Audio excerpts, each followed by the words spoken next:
우리 다 같이 하나님 말씀 보겠습니다. 누가복음 14장 1절에서 14절 말씀을 함께 교독하도록 하겠습니다.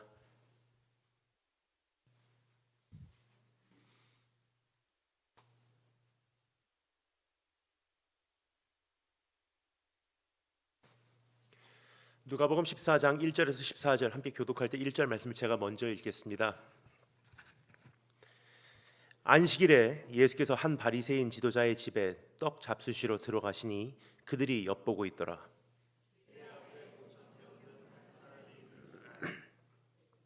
예수께서 대답하여 율법 교사들과 바리새인들에게 이르시되 안식일에 병 고쳐 주는 것이 합당하냐 아니하냐.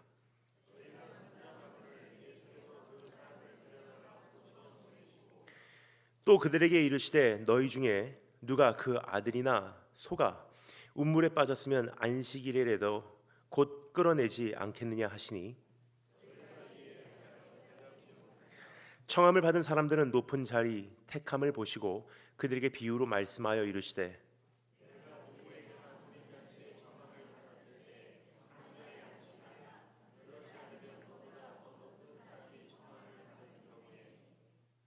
너와 그를 청한 자가 와서 너더러 이 사람에게 자리를 내주라 하리니 그때 네가 부끄러워 끝자리로 가게 되리라.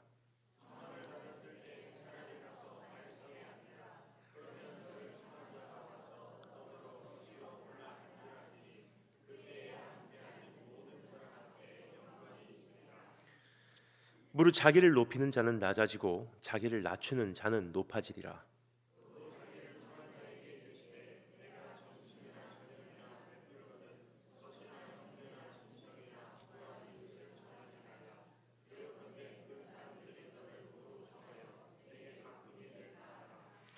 잔치를 베풀거든 차라리 가난한 자들과 몸 불편한 자들과 저는 자들과 맹인들을 청하라.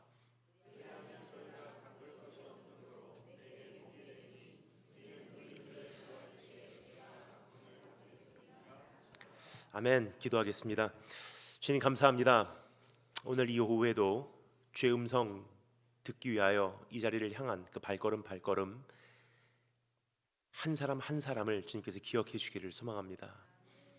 하나님, 오늘 모든 것을 잠시 중단하고 이곳을 향하는 저희 발걸음 자체가 이미 주님께 올림받은 산 제사이오니 하나님께서 흠양하시고 우리에게 복 내주시기를 소망합니다. 예수 그리스도의 보혈 의지합니다. 아무런 공로가 없는 우리 모두 예수 그리스도의 보혈로 덮어주시고 십자가 공로 그 그늘 아래 감추어 주시사 주님 앞에 합당한 존재로 보여지게 해주기를 소망합니다. 주 하나님 이곳에 함께 계셔서 주님 계시기에 세상이 작게 보이고 주님 계시기에 이 시대가 만만히 여겨질 수 있는 그러한 확신 가질 수 있도록 도와주기를 소망합니다. 주 성령님 이곳에 오셔서 기름 부으시고 인간의 지혜로는 도저히 깨달을 수 없는 하나님의 섭리와 주님의 마음을 우리에게 알려주기를 원합니다. 복음을 증거하여 주시고 예수 그리스도가 영원롭게 되게 하시고 우리가 오늘 이 시간 주님 더 사랑할 수 있도록 도와주기를 소망합니다. 살아계신 주 예수 그리스도 이름으로 기도합니다. 이번 부흥회를 준비하며 저녁 집회는 다윗의 인생을 살펴보므로 우리의 삶의 역경과 아픔과 그리고 눈물과 통증을 어떻게 감당해내는가, 그리고 만만치 않은 이 시대 속에서의 전투를 어떻게 싸워내는가, 한 걸음 더 나가서 오늘 저녁에 살펴볼 말씀입니다. 하나님 앞에 어떠한 신실한 종으로 우리가 살아드려야 하는가, 이러한 내용들을 살펴보고자 말씀을 정하게 되었고요. 오후에 우리가 살펴보는 이 두 시간은요, 성도답게 살게 하소서라는 제목으로 정말 이 시대에 잊혀져가는 그리스도의 참된 그 모습을 내가 어떻게 다시 회복하고 살아내야 하는지 고민하고자 말씀을 선택하게 되었습니다. 빛과 소금의 사명을 우리에게 맡기신 주님께서 우리에게 바라고 계신 그러한 주님의 심정을 함께 들을 수 있는 기회가 바로 어제 오후부터 시작되었습니다. 어제 이 말씀을 선택하게 된 몇 가지 이유를 나누었습니다. 첫 번째 이유는 내가 정말로 그리스도 안에 있는 복음의 소유자라면 이와 같은 이웃사랑의 모습, 다른 말로 배려라는 것으로 표현되는 그 섬김이 내 안에 당연히 있어야 된다는 것입니다. 반대로 말씀드리자면 이웃을 사랑하고 배려하는 그러한 모습이 내 안에 없다는 것은요, 정말로 내가 복음을 소유하고 있는지, 주님 사랑을 바로 이해하고 있는지, 주님의 부르심을 온전히 받아들이고 있는지 점검해야 될 필요가 있다는 위기의 심각함을 말씀드리고 있는 것입니다. 그래서 내 자신을 이렇게 신중히 살펴볼 수 있는 기회가 되지 않았나 생각이 됩니다. 또 한 가지 이와 같은 말씀을 선택하게 된 이유를 말씀드리도록 하겠습니다. 그것은 지금 대한민국 교회는 선교의 위기를 맞이하고 있기 때문입니다. 이제 유효 기간을 맞이하고 있다는 것입니다. 만료일을 바로 앞에 두고 있다는 뜻입니다. 지금까지는요, 미전도 지역에 가서, 미전도 지역이라는 것을 다른 말로 표현하면요, 많은 경우 대부분은 거의 다 후진국 혹은 그 환경이 미흡한 곳 혹은 그 오지를 의미합니다. 그러한 곳에 가서 지금까지는 어느 정도 선교의 역사를 읽어올 수 있었습니다. 그 이유는 대한민국의 생활 수준도 그것과 별다름이 없었기 때문입니다. 하지만 지난 15년, 20년 사이에 우리 대한민국도 얼마나 급성장을 해왔는지, 이제는 한국 안에 어디를 가도요, 시골이 시골답지 않은 모습을 보게 됩니다. 즉 우리 안에 있는 그 생활 수준이 높아지므로 이제는 그 미흡한 환경 속에서 적응할 수 있는 내 안에 면역도 없다는 뜻입니다. 따라서 우리가 이제는 오지 선교를 아무리 하고 싶어도요, 잠시 사역을 하고 다녀오는 것은 가능하지만 거기서 우리가 함께 먹고 살 수는 없는 내 신체적 조건이 돼버렸다는 것을 말씀드리고 있는 것입니다. 그렇다면 이제 우리에게 남겨진 선교는 물론 이것도 하고 저것도 하겠지만 지금 우리에게 중심적으로 허락된 그 대상은요, 이제는 상류층 아니면 조금 미전도 지역에 들어가서도 가장 중심부에 있는 영향력을 가지고 있는 사람들에게 말씀을 전할 수 있는, 복음을 전할 수 있는, 선교를 이루어낼 수 있는 자리에 서야 된다고 생각을 합니다. 하지만 한 가지 문제는요, 우리의 생활 수준은 높아졌는데 문화 수준은 그리 높아지지 않은 것 같습니다. 따라서 이제는 그 오지로도 갈 수 없고 상류층에게도 다가갈 수 없는 그러한 현실을 맞이하고 있습니다. 따라서 이제 얼마 안 가면 대한민국 선교는 이것도 못하고 저것도 못하는, 가난에도 처할 수 없고 부에도 처할 수 없는 비극을 맞이하게 되지 않을까 우려하여 이와 같은 말씀을 전하게 되었습니다. 여러분, 참 안타까운 시대에 살고 있습니다. 어제 저녁에 제가 짧게나마 우리가 지난 100년 동안의 역사를 요약해 말씀드렸습니다. 짧게나마 지나온 역사를 설명드릴 수밖에 없었던 것은, 우리가 오늘 이 모습이 된 것은 사실 그럴 수밖에 없었다는 사실을 말씀드리고자 했던 것입니다.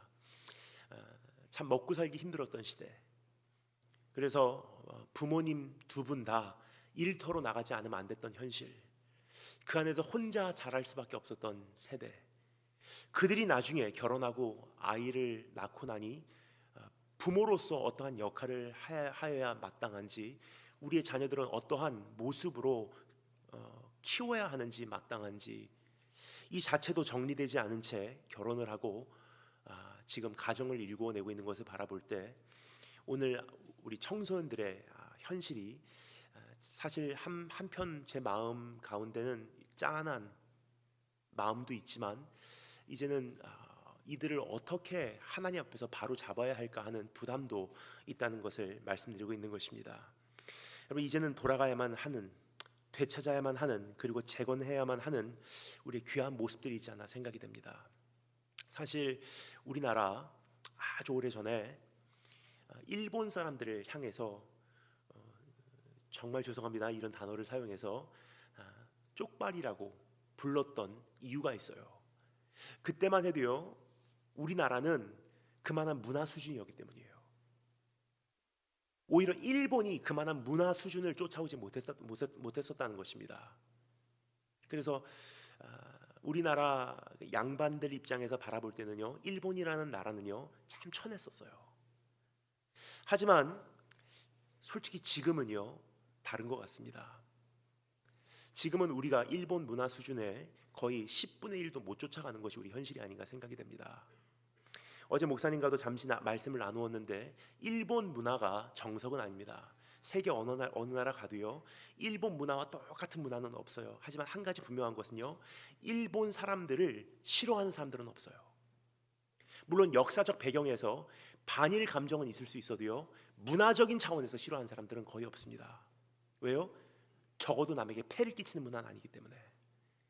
그러면 이제 선교사로서 이 시대를 살아가는 세계를 품고자 하는 청소년으로서, 청년들로서 이제 나는 어떠한 모습을 갖춰야 할까, 주님 앞에서 고민하고자 하는 그러한 주제가 되겠습니다.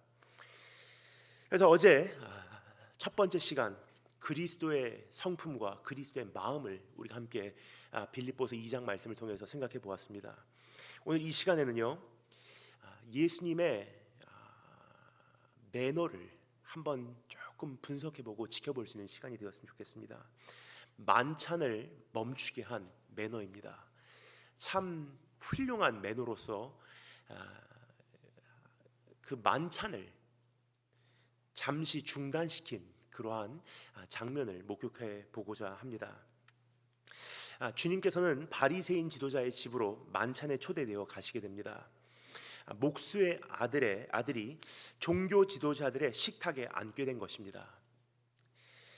노동자 계급 배경에서 자란 한 청년이 상류층들과 식사를 함께 하게 된 것입니다. 지금 우리가 살펴보고자 하는 본문 말씀의 장면이 바로 그러한 배경입니다.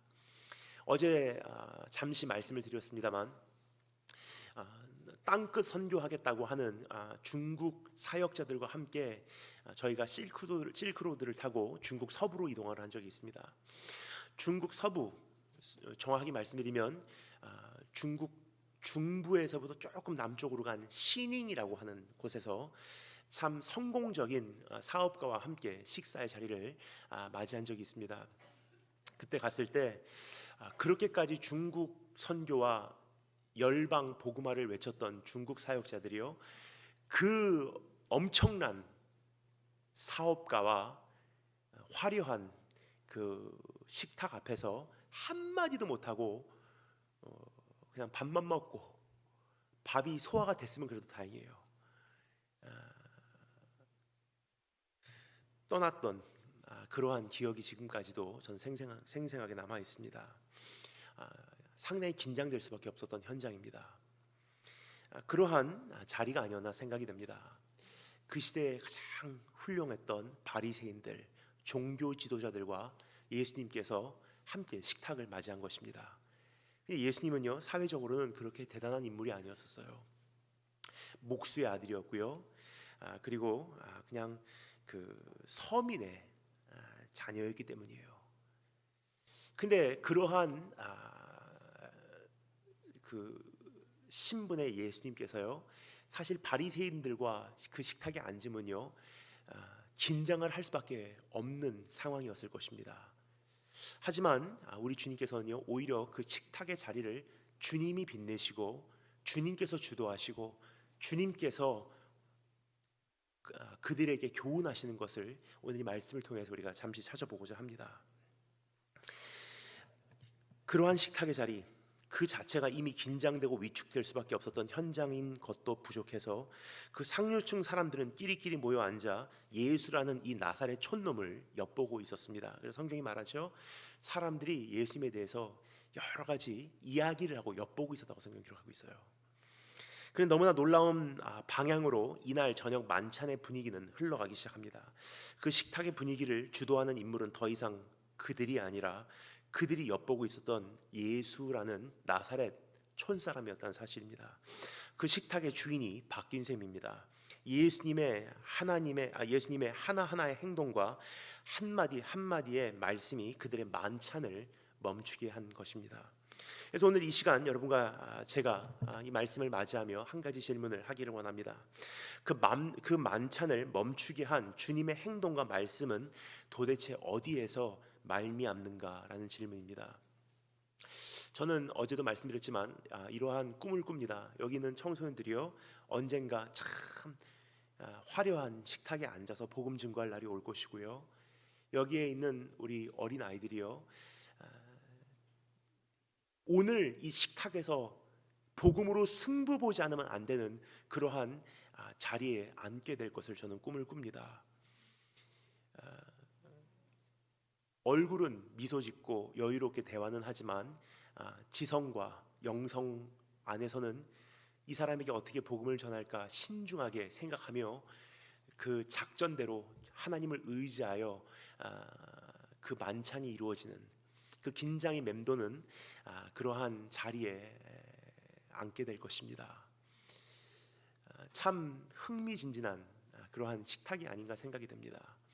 하지만 그때마다 주님께서 우리에게 정말 승리를 주실 것이고, 그 식탁을 떠날 때 정말 이 가정에다 내가 복음을 심고 간다 하는 그러한 날들이 있었으면 얼마나 좋을까, 그러한 바람을 여러분께 공유하고자 합니다.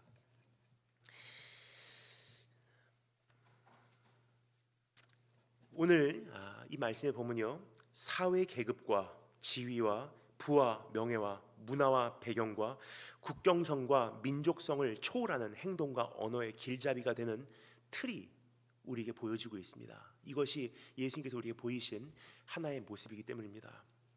이 모든 것을 초월하고 그 식탁을 주도하고 다스리시고 거기에 주인 되신 만찬의 주인공 예수 그리스도, 오늘 이분을 바라보시고 나도 이제 그러한 주님의 발자취를 쫓아 복음의 확장을 위해서 일어서시는 한 분 한 분 되시길 주님으로 축원합니다. 오늘 본문 말씀 보면 다음과 같은 세 가지 틀이 주님의 행동과 언어의 길잡이 역할을 하고 있음을 우리가 볼 수가 있습니다. 세 가지를 함께 정리해 보도록 하겠습니다. 첫 번째, 법칙을 능가한 사랑. 두 번째, 영광을 초래한 겸손. 세 번째, 상급을 초월한 은혜. 이 세 가지를 함께 생각해 보도록 하겠습니다. 그럼 첫 번째 따라서 하겠습니다. 법칙을 능가한 사랑. 여러분, 모든 법칙 위에 있는 것이 한 가지가 있다면요, 하나님께서 말씀하시죠, 사랑, 이보다 큰 법은 없느니라. 그래서 사실 우리가 매너가 다 다를 수가 있고요, 나라마다 에티켓이 다를 수가 있고요, 나라마다 어떠한 예절 예식이 다 다를 수가 있어도요, 그 위에 존재하는 세계 공통어가 하나 있다는 거예요. 그것은 사랑입니다. 그래서 직접 한번 목격해 보도록 하겠습니다. 1절부터 6절 말씀을 한 목소리로 한 번 더 읽어보도록 하겠습니다. 1절부터 6절 다 같이 한 목소리로 읽겠습니다. 시작.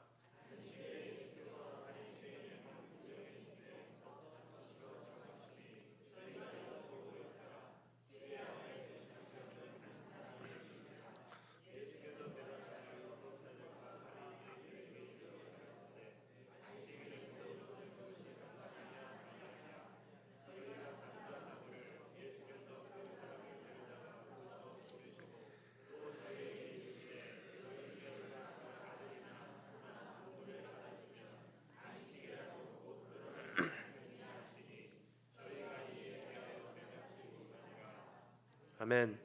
사람들은 예수님을 단순히 시험해 보고자 했던 것이 아니라는 사실을 우리가 알 수가 있습니다. 성경은 우리에게 정확하게 다음과 같이 그날 상황을 알려주고 있습니다. 1절 말씀에 뭐라고 되어 있죠? 안식일에 예수께서 한 바리새인 지도자의 집에 떡잡수시러 들어가시니 그들이 엿보고 있더라. 조금 전에 말씀드렸듯이 예수님의 어떠한 사회적 배경 때문에 엿보고 있었던 것입니다. 저 촌놈이 어떻게 여기까지 왔어? 목수의 아들 아니야 저거?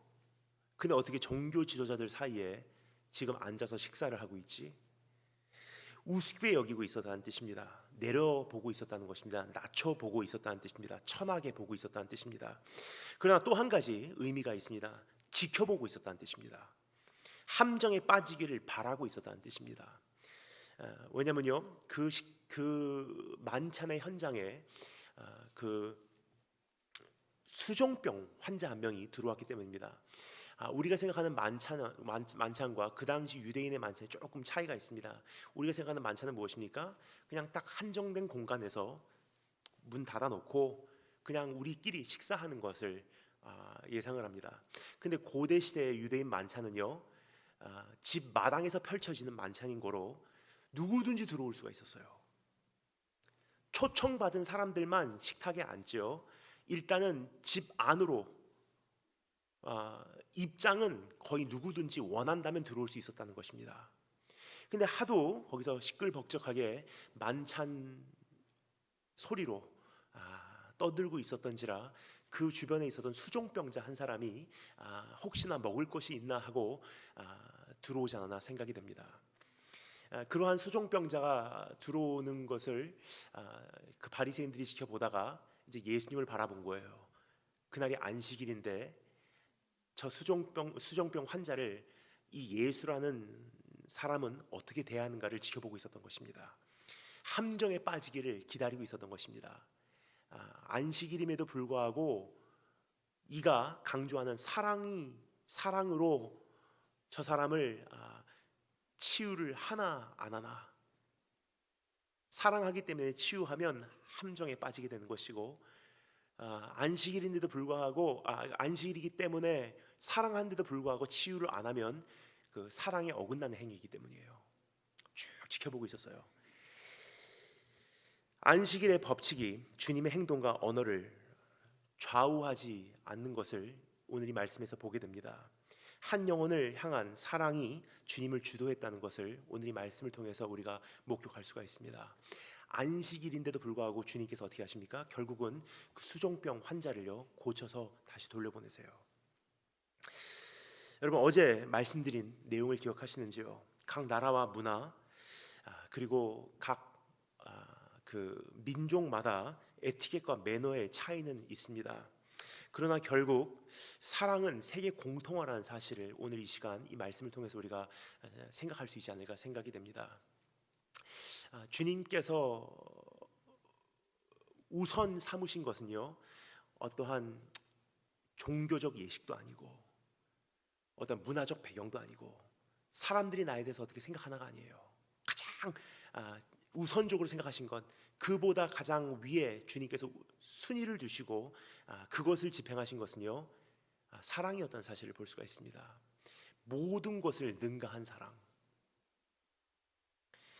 여러분, 사실 이것이 하나님께서 우리에게 바라고 있는 매너의 첫걸음이요, 에티켓의 첫걸음이요, 예의, 예식, 범절의 첫걸음이에요. 그래서 오늘 이 시간 우리가 한번 생각해 보기를 원합니다. 제가 어제부터 말씀드렸던 내용은요, 우리 일본 문화를 배우자도 아니고요, 미국 문화를 배우자도 아니에요. 그것이 기준이라면요, 하나님 참 불공평하세요. 어떤 사람은 일본에서 태어나고 어떤 사람은 미국에서 태어나기 때문이에요. 근데 하나님 공평하신 분이세요. 어떠한 사람이라도 어떠한 배경에서라도 사회에 어떠한 경제적 상황에 처해 있다 할지라도 누구든지 할 수 있는 것이 빛과 소금의 사명을 감당하는 것이기 때문이에요. 그래서 어떠한 에티켓을 배우자, 매너를 배우자, 예의 범절을 준행하자가 아닙니다. 사실 그것보다 더 위에 있는 한 가지가 있습니다. 내 이웃을 내 몸과 같이 사랑하느냐. 근데 이것을 정말로 우리가 하고 있다면요, 예의, 범절, 에티켓에서 그것이 나오게 돼 있어요. 한 가지 예를 들까요? 저는 무슨 백화점이라든지 어느 건물 입장할 때마다 생각하는 것이 있습니다. 그 문이요, 항상 그 우리나라는 그 밖에서 끌어당기게 돼 있어요. 밖에서 안으로 진입할 때 당기시오예요, 항상. 근데 미국 쪽 가면요 참 희한해요. 미국은 들어오시오예요. 그러니까 웰컴, 들어오세요. 근데 우리나라는 네가 열고 들어와라. 일본은 어떨까요? 나도 너에게 폐 안 끼치고 너도 나에게 폐 끼치지 마. 여시오예요. 여기서 조금 이미 문화의 그 독특함이 나타나지 않나 생각이 됩니다. 집문이 그래요. 미국도. 한국은 바깥에서 열고 들어가게 돼 있어요. 바깥으로 열리게 돼 있어요. 근데 미국 문은요 안으로 열리게 돼 있어요. 물론 조금씩 어떠한 건물의 그 건축법의 차이는 있을 수 있습니다. 하지만 한 4년 전에 저희 어머니께서 운영하시는 송도에 있는 커피숍 카페에서 신중히 생각을 하게 되더라고요. 이제 그 카페를 이제 오픈하려고 하니까 제 카페 이름이 레드도어거든요. 빨간 문. 그러니까 빨간 문으로 나무 문으로 이 카페를 저희가 그러니까 구상을 하다 보니까 그 원래 그 임대하는 그 건물 거기에 그 자리에 있는 문이 마음에 이게 별로 합하지 못하더라고요. 그래서 일단은 다 부수고요. 거기다가 손으로 만든 수제 나무 문을 이제 넣어야지 이제 생각을 해서 문에 대한 구체적인 생각을 하게 됩니다. 그러니까 이미 만들어진 문이 아니라 이제 이 문을 우리가 직접 디자인해서 넣는다고 생각하니까요. 생각하지 못했던 것들이 실제로 결정을 해야 되겠더라고요. 문을 안으로 여냐 밖으로 여냐. 근데 안으로 여는 것을 전 당연하게 생각했는데요. 그 인테리어 업체 하시는 분들이요. 안으로 연 사람 없습니다 그래요. 그때 생각한 거예요.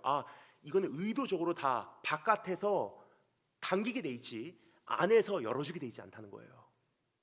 그냥 안에서 열어주면요. 비 오는 날 얼마나 비가 안으로 내려치는지 사실 그것 때문에 카페가 고생을 많이 했어요. 비 오는 날 안에서 문을 열면요 그 문에 비가 이렇게 내려오는 것이 문을 열 때마다 안으로 다 들어오기 때문이에요. 근데 그 카페 하나하나 구석구석에 담겨져 있는 제 어떠한 주님을 향한 신앙 고백이 담겨져 있기 때문에 끝까지 고집을 피워서요 문은 안으로 열게 만들었어요. 사실 그 좁은 가게에 어울리지 않는 문입니다. 그런데 혹시나 문을 열고 들어오는 사람들이 내가 열어야지 그 빨간 문을 통해서 들어가는 것이 아니라 안에서 이미 당신을 반겨줍니다 하고 안에서 열어주는 문을 그냥 나는 통과만 하면 되는구나. 딱 빨간 문이 뭔지 모르시는 분들이 계실 수 있기 때문에 제가 설명을 드릴게요. 그 빨간 문 앞에 1009라고 써요. 1006인가 1009라고 써 있어요. 뭐냐면요. 요한복음 10장 9절 말씀. 내가 양의 문이라. 누구든지 나를 통해서 들어오는 자는 꼴을 먹겠고 영원히 목마르지 아니하리라. 우리 문설주에 어린 양의 피 바른 문이에요. 그래서 이 카페를 지나치는 사람들에게 이 빨간 문에 대한 인식을 심어줘서요. 빨간 문 계속 생각이 나는데 이게 무슨 뜻이지 하고 저기 오면요. 혹시나 조금이나마 은은하게 그들에게 끼쳐지는 복음의 어떤 메시지가 있지 않을까 해서 카페를 그렇게 준비를 했습니다. 근데 이제 이 문 얘기를 왜 말씀을 드렸냐면요. 이제 어느 건물을 입장할 때 이제 문을 당기게 돼 있잖아요. 그러면 가끔 이런 적이 있습니다. 딱 그 유리문에 도착을 했는데 안에 있는 사람이나 저나 거의 똑같이 도착을 한 거예요. 여러분 백화점 들어갈 때 그런 경험 많이 있으시죠? 그러면요 저는 문을 열어드려요. 거기까지는 괜찮아요. 근데 그분이 통과하시고요. 제가 나가야 되는데 이제 이 말씀을 드리기 전까지는 별로 인식을 못 하셨을 거예요. 오늘 이 말씀을 들으신 이상 이제부터 여러분 보이기 시작하실 거예요. 아유 열어드릴게요. 나오세요 하고 열어드리잖아요. 그분이 나가시는데 첫째는 감사합니다 말씀하신 분 한 사람도 없고요. 이 사람이 나간 후에 마치 기다렸다는 듯이 그 뒤에 있는 5-6사람이요 다 따라서 나가요. 그럼 저는 어느 사이인가 계속 문만 열어주고 있어요. 근데 그러면서도 불구하고 감사하다는 사람 단 한 사람도 없어요. 여러분, 이게 문화 차이일까요? 에티켓의 문제일까요? 매너 차이일까요? 아니에요.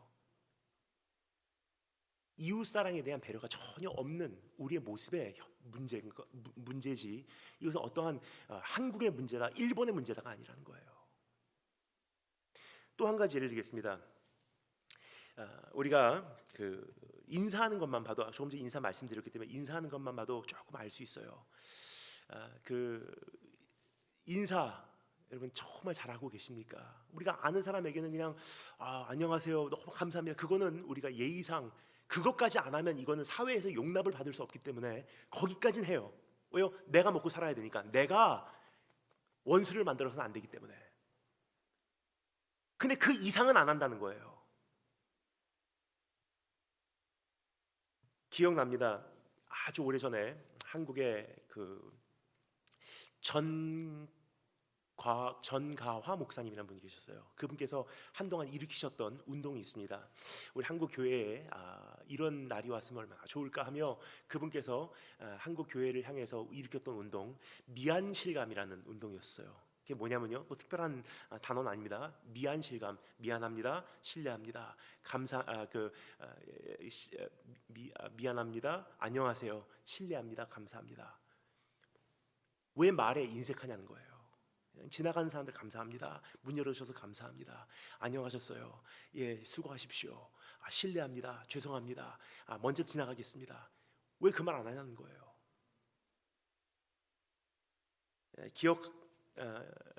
일본에 지난번에 갔는데 이런 일이 있었어요. 보통 우리가 엘리베이터를 타잖아요. 예를 들어서 저는 1층에서 탑니다. 1층에서부터 20층까지 제가 올라간다고 한번 생각해 보겠습니다. 근데 중간에 한 3층에서 또 타시는 분이 계세요. 그리고 그분은 9층까지 가서 내려야 돼요, 원래. 그러니까 저는 1층에서 20층까지 가고 그분은 3층에서 타서 예를 들어서 10층에서 내린다고 생각해 보겠습니다. 그럼 이분이 중간에 타셔서 먼저 내리시는 거예요. 사실 아무것도 아니에요. 제가 일본 가서 제가 감탄을 한 것이 한 가지가 있어요. 아무리 일본에서 오래 살았어도요, 야, 이런 모습이 있구나 하는 것이 제가 감탄을 했어요. 어떤 모습이냐면요, 1층에서 제가 이제 엘리베이터를 탔는데 3층에서 이제 한 남자가 양복을 입은 비즈니스맨이 그러니까 회사원이 타더라고요.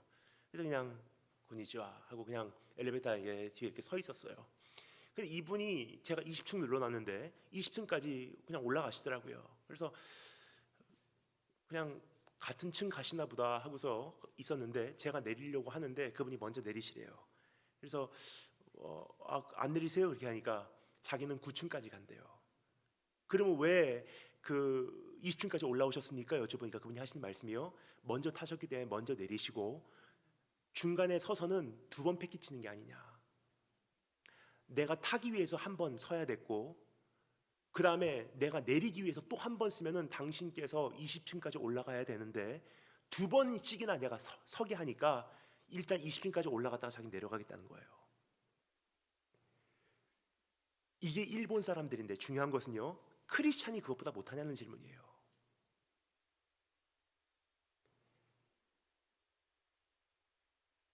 화장실에서 손 씻을 때 참 재밌습니다. 손 씻는 게 요즘에 여러분 화장실, 지금 제가 이 말씀드리는 것들은 이미 감지하신 분들도 계시겠지만 전혀 생각도 못하신 분들 계세요. 심지어는 내가 그런 사람일 수도 있어요. 근데 오늘 이 말씀을 듣고 나면요, 적어도 우리 한국 장로교회 그리고 오늘 이 집회에 오신 한 분들만은요, 이제는 그것을 감지할 수 있는 새로운 안목이 열릴 거예요. 그때부터는 좀 불행해져요. 이제까지는 느끼지 못했던 것들이 이제부터는 나에게는 느껴지니까 힘들어져요. 그런데 그렇게 하기 때문에 오늘 이 자리에서 한 분 한 분씩만이라도 조금씩 바꿔 나간다면요, 적어도 이 사회가 지금 이 현실보다는 나아지지 않을까 저는 생각합니다. 화장실 가서 손 씻을 때 보통 손 씻고 어떻게 하냐면요, 옆에 누가 있든지 별로 신경 안 써요. 일단 물 털어요. 그럼 옆에 사람 배려하는 게 아니잖아요.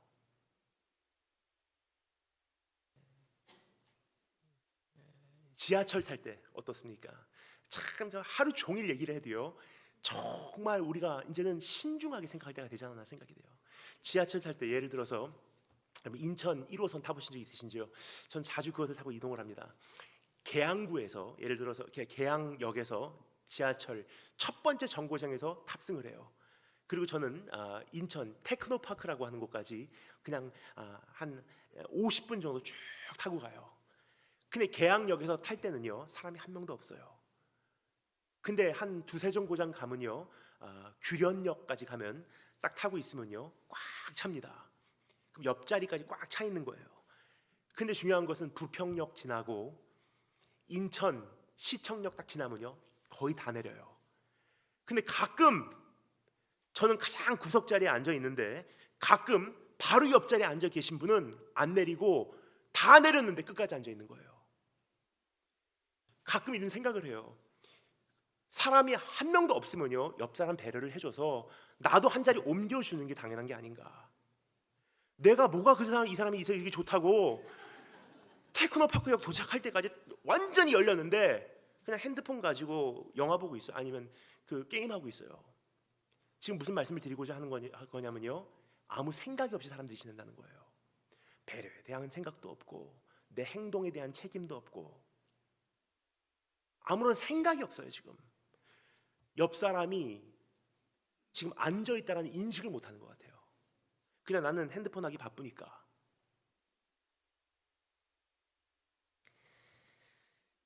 사실 밤새도록 살펴봐도 지금 다 살펴볼 수가 없어요. 한 가지만 더 말씀드리겠습니다. 영이 여기까지 말씀드린 김에 제가 제자들을 그 훈련시킬 때 많이 이것 때문에 혼냈어요. 음식점에 가잖아요. 저희들이 이제 단체로서 4명이 이렇게 앉는 그 식탁에서 밥을 먹습니다. 근데 옆 테이블은 다른 사람이에요. 근데 이제 저희 일행 중에 한 사람이요, 이제 나중에 와서요, 이제 그 자리에 함께 참석을 합니다. 그럼 제가 이제 안으로 들어가지고 이제 그 사람이 이제 바로 옆에 와야 되잖아요. 근데 들어오다가 이제 옆 테이블하고 우리 테이블하고 딱 중간 그 통로에서 이제 자동차에 뭐 놓고 왔다고 이야기를 하는 거예요. 그러면서 이거 뭐 갖고 올까, 이거 어떻게 할까, 가져올까요 말까요, 이렇게 얘기를 하는데 어디서 얘기를 하냐, 그게 중요한 거예요. 옆 테이블하고 우리 테이블 딱 중간에 서서요, 엉덩이를 옆 테이블로 하고 목사님 갖고 올까요 말까요 하다가 제가 그 형제를 얼마나 혼냈는지. 밥 먹는데 누구 엉덩이가 옆에 와 있는 거 싫어해요. 내가 지금 어디에 서 있는지, 지금 다른 사람을 어떻게 배려하는지, 내가 지금 가로막고 있는 길에 누가 지나가려고 하는지 아무런 생각이 없어요. 여러분, 복음을 전하는 것보다 사실은 가장 중요한 것은요, 남에게 폐한 끼치는 게 사실은 더 중요하다고 생각합니다.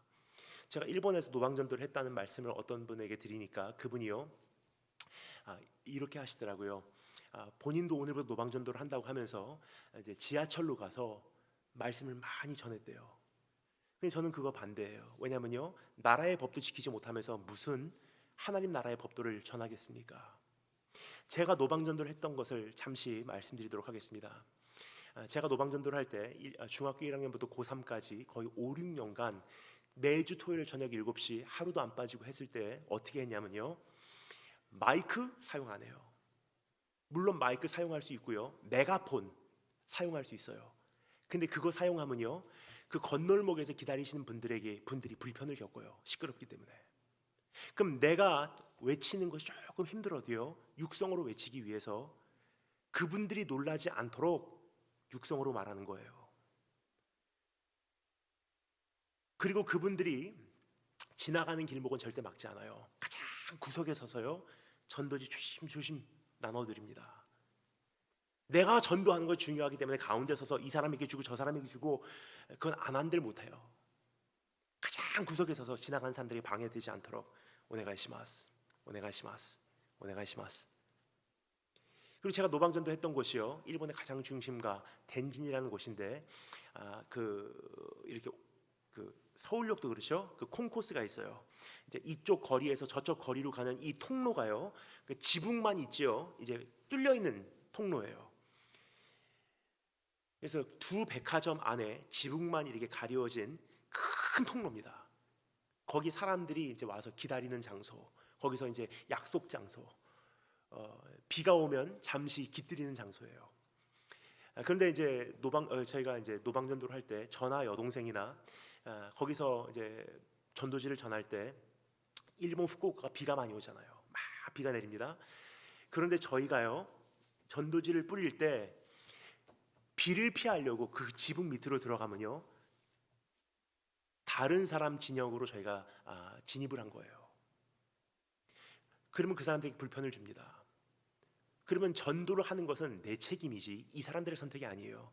그러면 희생은 내가 치러야죠. 이 사람들에게 절대로 폐를 끼치면 안 돼요. 그럼 어떻게 하냐? 비 맞으면서 그냥 한 걸음 들어가면 지붕 밑에서 비 안 맞고 하는데 한 걸음 밖에 나와서요 가장 구석에 서서 전도지 뿌리는 거예요. 여러분, 주님께서 우리가 하셨던 말씀 기억하십니까? 흠 잡을 것이 없어야 돼요, 사실.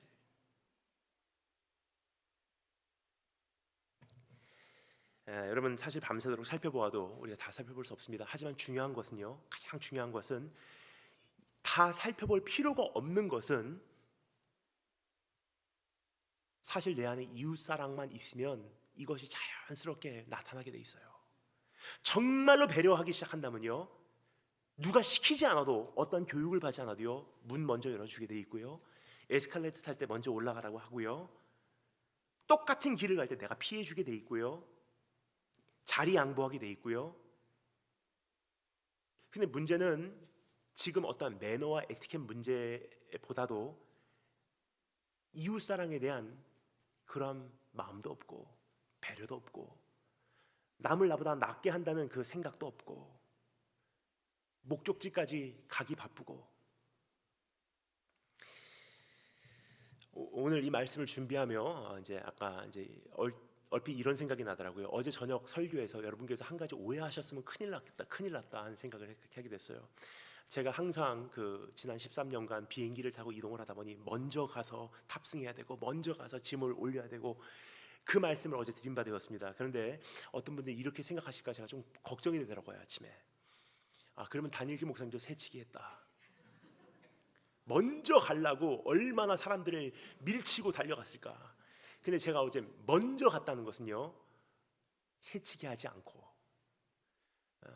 빨리 가야 돼도 다른 사람 길 막지 않습니다. 양보할 거 웬만한 거 다 하고요, 그러면서 앞으로 가요. 그런데 어제 말씀드린 것은요 제 마음에 평안이 없었다는 거 말씀드린 거예요. 그렇습니다. 여러분, 오늘 이 시간 정말로 이웃 사랑을 향한 그 배려가요 이제는 내 삶의 구석구석 작은 부분에서부터 이제는 나와야 돼요. 그냥 사랑은 말이 아닙니다. 어제 말씀 기억하십니까? 너희가 그 은혜를 정말 받았거든, 너희가 그 긍휼을 정말 알거든, 너희가 믿고 있는 그 믿음이 정말로 너에게 존재하거든, 너희가 한 마음을 품으라, 너희가 이웃 사랑을 해라, 너희가 배려를 가져라. 무례히 행치하는데요. 예수님께서 우리에게 보여주신 모습이 바로 그러한 모습입니다. 어떠한 유대인의 율법을 초월하여 사람들의 예상을 능가하여 주님께서 어떤 행위를 선택하실 수 있었던 예수님 안에 지배하고 있는 한 가지 법칙이 있었어요. 사랑의 법칙이에요. 오늘 그 사랑의 법칙을 내가 소유함으로 이제는 어떠한 문화권에 들어가셔서 어떠한 민족들과의 교제를 가져도요 사랑은 다 통하게 돼 있어요. 한번 따라하시면 되겠습니다. 사랑은 세계 공통어이다. 조금씩 표현이 다를 수 있어요. 하지만 사랑을 가지면요 예식과 예절은 달라도요 불쾌함은 주질 않아요. 두 번째 따라하시면 되겠습니다. 영광을 초래한 겸손. 7절부터 11절 말씀 함께 읽겠습니다. 7절부터 11절 한 목소리로 읽겠습니다. 준비하시고 시작.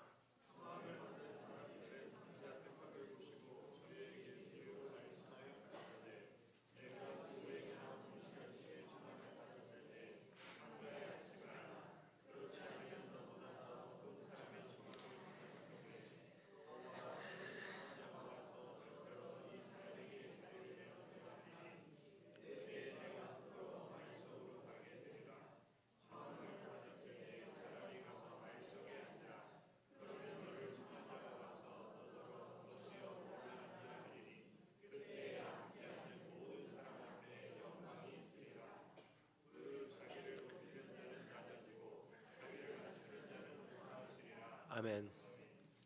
지금 읽은 이 누가복음 14장 1절부터 14절 말씀 보면요, 참 기가 막힌 한 가지 그 원칙이 적용하고 있음을 보게 됩니다. 그것은요, 우리의 어떤 예식과 매너와 어떠한 에티켓, 예절, 범절이요, 사실은 뿌리가 깊은 곳에 있다는 거예요.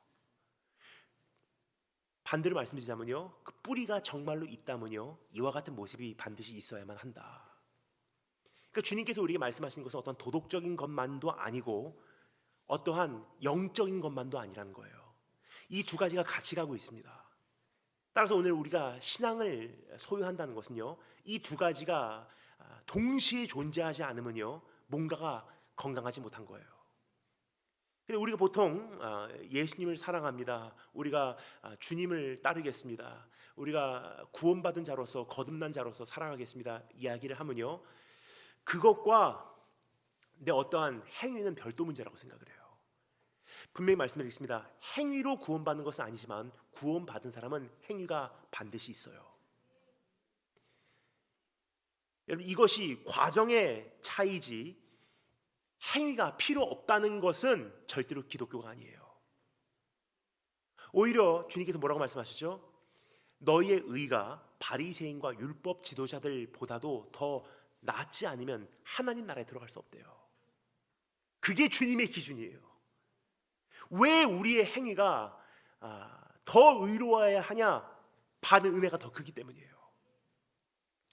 제가 미국에서 이제 사역을 할 때 저도 이제 하나님의 양 한 마리로서 저도 은혜 받기를 원했던 때가 있습니다. 그러니까 예를 들어서 내가 설교를 하지만 주일날 내가 설교를 하기 전에 토요일날 저녁에는요, 아무도 모르는 한 지역 교회에 가서요, 저도 그 예배에 참석하고 먼저 은혜를 받았어요. 그리고 토요일날 저녁은 이제 교회에게 제가 허락을 받고요, 무슨 일이 있어도 내가 먼저 은혜 받으러 가겠습니다 하고 제가 갔던 교회로 예배에 참석하러 갑니다. 그 교회에 가서 지금까지도 기억하는 이제 한 장면이 있습니다. 미국 교회인데요, 다 거의 백인들이에요. 근데 미국 백인 교회 가보신 분들은 좀 잘 아실 거예요. 예배 드리는 형태가요, 굉장히 편해요. 그 호주머니에다가 손 넣고 와서 그냥 이렇게 예배 드려요. 이게 찬양 그렇게 하다가 뭐 옆에서 사람이 오면은 막 반기고 한참 이야기하고, 뭐 찬양팀은 찬양하고 있고 여기는 난 얘기한다 막 시간 얘기하고, 또 실컷 악수하고 인사하다가 또 자기 기분 내키면 이렇게 하다가 또 그러다가 커피 한 잔 마시고. 근데 중요한 것은요, 원래 미국 교회 그렇지 않았어요.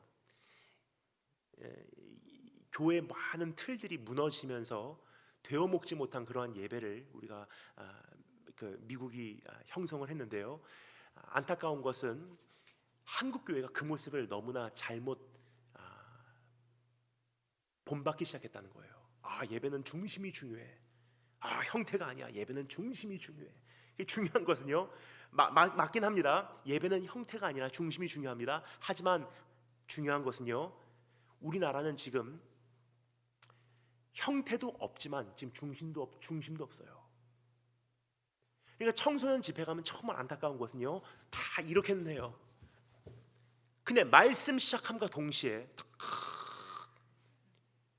찬양할 때 진을 다 빼놓고, 그리고 말씀 시작하면 조는 것이 지금 대한민국의 현실이에요. 청소년 집회 다녀보면요, 여러분 깜짝 놀랍니다. 그냥 상상을 초월해요. 요즘에 최근에 어느 집회 가니까 제가 이거는 그냥 넘어갈래야 넘어갈 수가 없어서 제가 심하게 혼낸 여학생이 있어요. 어느 교회 청년부 집회였습니다. 근데 가니까 그 아이폰 금색 케이스를 낀 핸드폰을 가지고요, 설교하는 도중에 핸드폰을 가지고 화장 고치고 있어요. 바로 앞에 앉아서. 처음에는 저 학생 하나 때문에 내가 말을 한마디 옆으로 빗나가면 전체적인 흐름이 깨지니까 그냥 무시하고 그냥 하자 하고 쭉 했어요. 근데 5분이 지나도 계속 화장 고치고 있어요. 그래서 결국은 핸드폰 내려놓으라고, 그건 얘기에 벗어난 일이라고 얘기하니까 얼굴에 기분 나쁜 것을 표현을 많이 하더라고요. 그래서 말씀을 드렸어요. 가정에서 가르치지 않고 교회에서 학교에서 가르치지 않으니까 이젠 교회에서라도 해야 되는 거라고. 목사의 책임이고요, 선교사의 책임이에요, 설교자의 책임이에요. 찬양팀들 보면요 참 깜짝 놀래요. 그러니까 오늘 저는 사실 이렇게 교회 부흥에 오면요 참 행복해요. 왜냐면요 딱 교회 틀에서 어느 정도 절제가 된 찬양을 하기 때문에. 근데 수많은 청소년 캠프 가고 찬양팀을 보잖아요. 정말로 힘들어요. 예를 들어 제가 이제 말씀 전하러 가면요, 그 강단 뒤쪽에 강사 그 대기실이 있어요. 거의 똑같은 패턴이에요. 캠프 딱 도착하면 이제 그 무대 뒤에 있는 강사 대기실로 이제 안내를 받습니다. 그러니까 그 의전 하시는 담당에게 이제 안내를 받아요. 그러면 강단 뒤에 있는 대기실에 딱 들어가면요, 거기 있는 용품이 비슷합니다. 조그만 이러한 그 쟁반 위에 물수건 하나, 그리고 아이시스라고 하는 그 물병 2개, 그리고 쿠쿠다스 몇 개. 이제 그거 가지고 이제 거기서 이제 난로 옆에서 이제 제가 등단할 때까지 기다리는 거예요. 기다리는데 옆에서 강단 옆이기 때문에 막 찬양 소리가 울려 퍼지며 들립니다. 근데 제일 힘든 건 뭐냐면요, 첫째 1시간 찬양인데 55분을요 뛰는 찬양이에요. 저는 가끔 궁금해요. 다윗까지 춤을 추면서 주는 나의 친구, 이 찬양이요 벌써 10년 이상 오래된 찬양인데요 안 질리나 하는 생각을 해요. 여러분 느끼세요? 10년 이상 똑같은 찬양, 빠른 찬양은 거의 그 외에는요 지금 나오지 않고 있어요. 무슨 뜻이냐면요, 시대적으로 이제는 안 어울리기 때문에 찬양 작사 작곡하시는 분도 안 만든다는 뜻이에요. 이래서는 안 되겠다, 아이들이 붕붕 뛰기만 하지 이거는 안 어울리겠다. 근데 문제는요, 찬양 인도하시는 분들은 아직도 그게 유행인 줄 알고 그거 하고 있어요. 그 청소년 캠프에서. 그리고 55분을 빠른 찬양으로 뛰어 점프 이거 하고 있고요. 이제는 강사가 등단해야 되니까 할 수 없이 나머지 5분 느린 찬양으로 한 거 그냥 해요. 근데 그때부터 잡으려면 못 잡으니까 지금까지 제가 본 찬양팀의 그 모습의 한 가지 현실은요, 100이면 99 찬양팀은요 본인들이 1시간 받으면 1시간 미만으로 하는 팀은 단 한 사람도 없어요. 거의 최소 5분에서 10분은 넘겨요. 그러면 정말 깊이 찬양을 들어가서 깊이 들어가서 주님의 임재가 있는 찬양으로 10분 30분 오버되는 건 이해가 가요.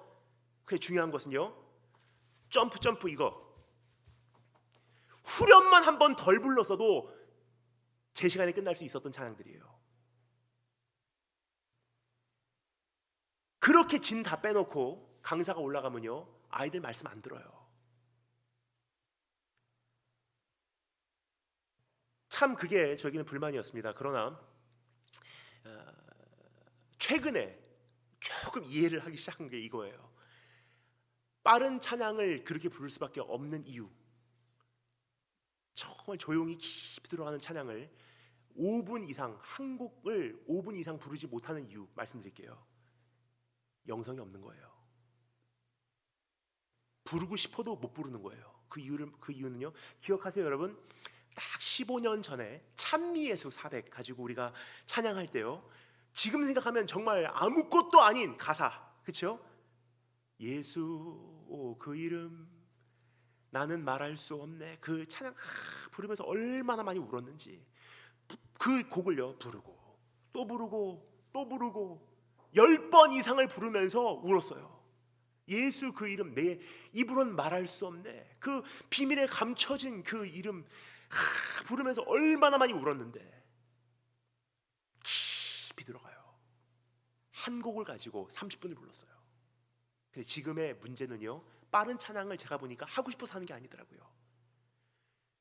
1000명 이상 되는 아이들을 데리고요 깊이 들어갈 만한 영성이 없다 보니까 내 고백이 아니거든요. 다 들은 풍월로 음악성을 가지고 찬양을 하는 것이기 때문에 깊이 들어가는 능력이 없기 때문에 1시간 찬양 시간 잡아놓은 거는 떼워야 되고, 그러니까 띄우는 거예요.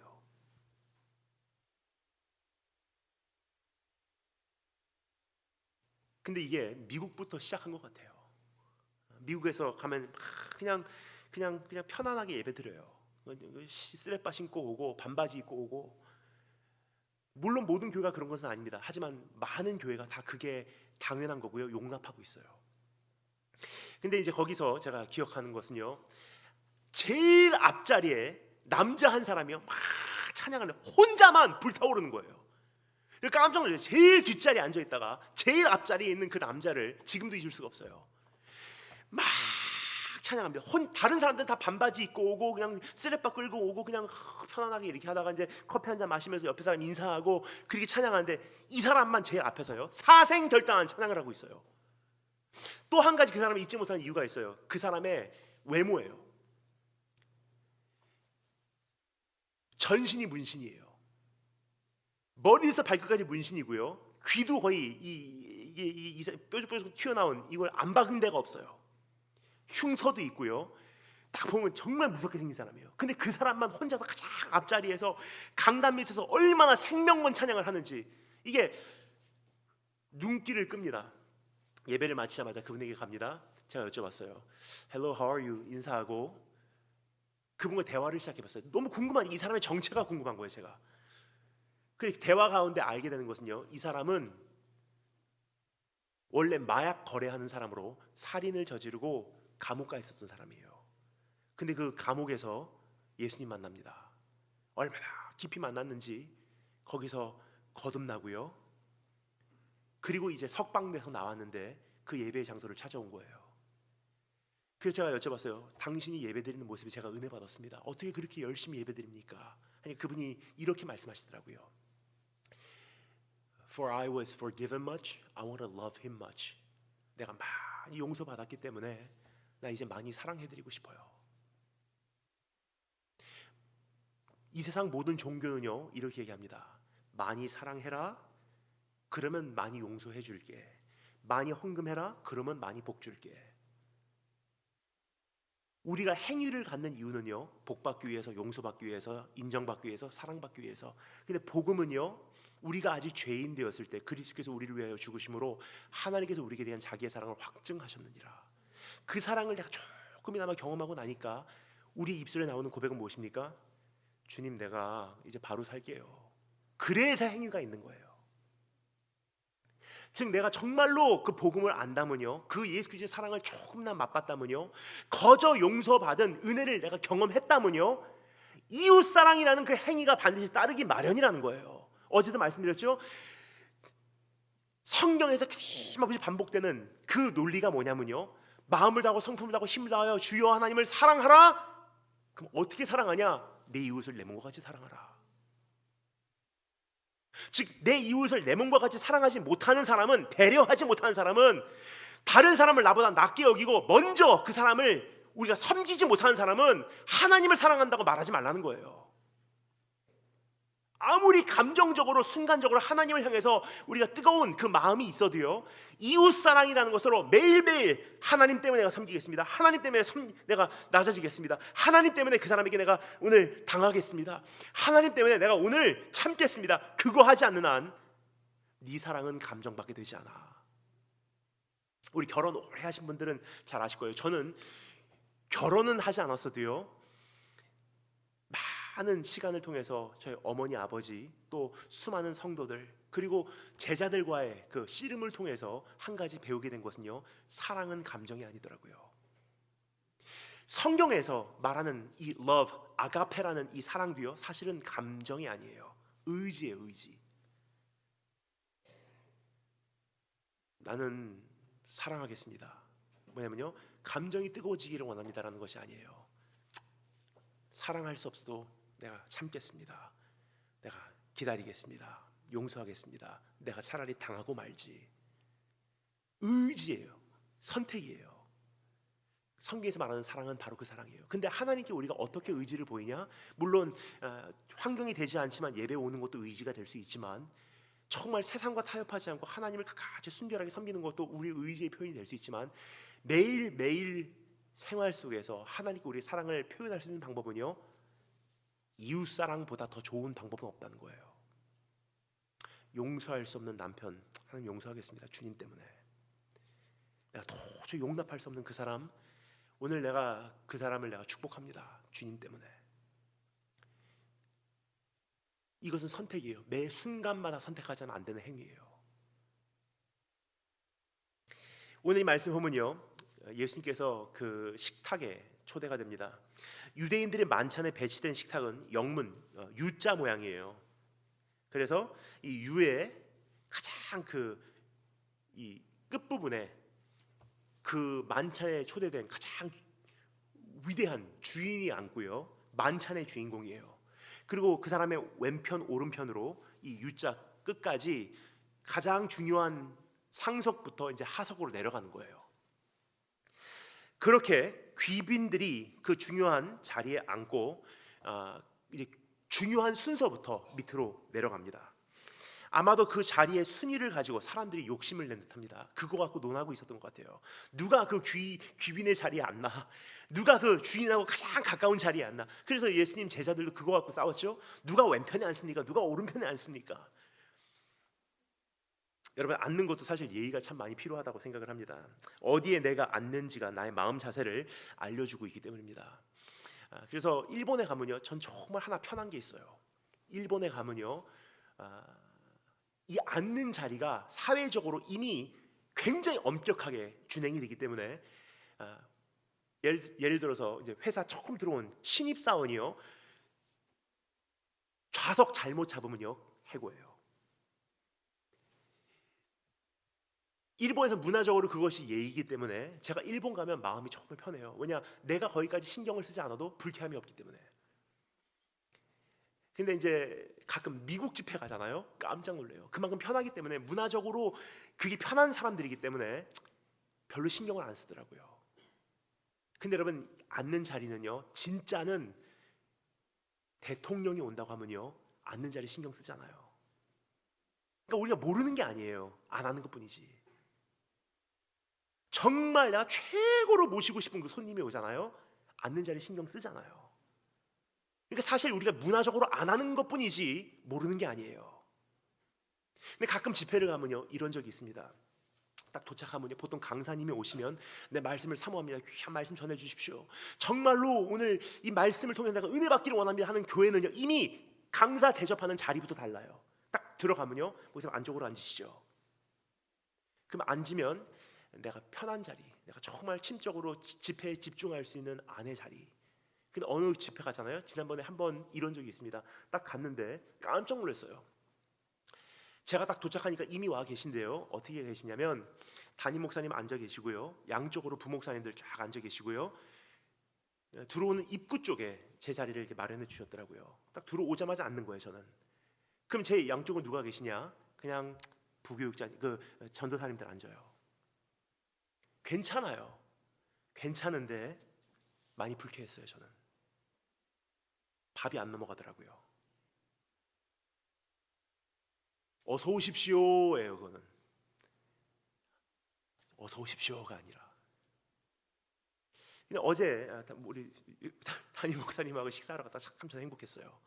딱 두 명이서, 목사님하고 저하고 단 둘이서 밥을 먹는데 저를 안쪽으로 이렇게 앉혀 주시더라고요, 목사님께서. 그때 느끼는 감정은요, 이런 감정이에요. 나를 소중하게 여겨주시는구나. 이 집회에서 내가 조금 더 마음껏 말씀을 전해도 되겠구나. 정말 귀한 교회, 나를 사랑해 주시는구나 하는 게 그때 느껴지는 거예요.